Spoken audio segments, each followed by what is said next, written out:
Why are there not more people talking about the hauntings at Eastern State Penitentiary? This place isn't just another crumbling relic.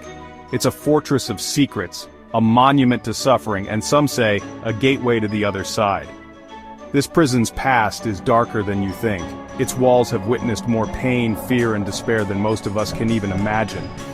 And some say, its spirits never left.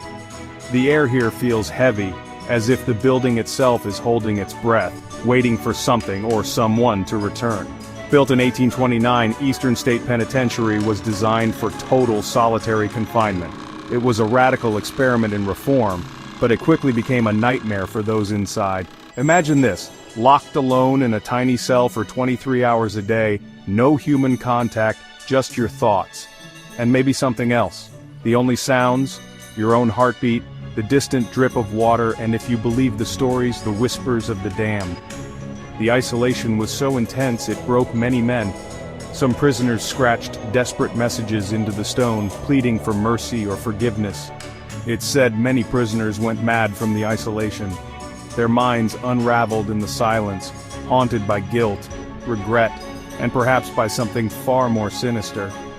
People still report hearing screams echoing down the empty hallways.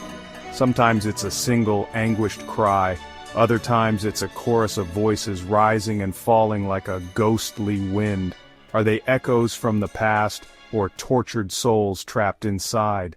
Some visitors claim to feel icy hands brush their skin, or see fleeting shadows dart just out of sight. Cell Block 12 is notorious for its shadowy figures. This block is said to be the heart of the haunting, where the veil between worlds is thinnest. Guards and visitors have heard ghostly laughter and whispers, chilling enough to make even the bravest shiver. Some have even reported feeling watched, as if unseen eyes are tracking their every move. The sense of dread is overwhelming, and some have seen dark shapes darting between the cells. These apparitions vanish the moment you try to focus on them, leaving only a chill in the air. Then there's the locksmith incident, one of the most chilling stories from Eastern State. In the 1990s, a man restoring a cell was suddenly frozen in place by an invisible force. He described an overwhelming sense of dread, as if something ancient and angry was watching him. He claims he saw a ghostly face emerge straight out of the wall. The image haunted him for years, and he refused to ever return to that cell.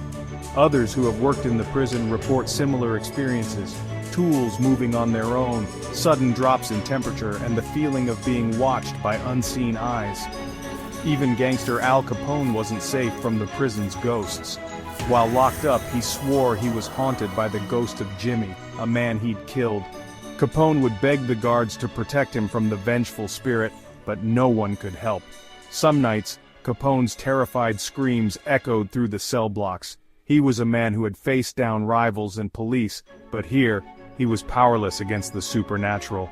The legend of Capone's haunting is just one of many that linger in these halls.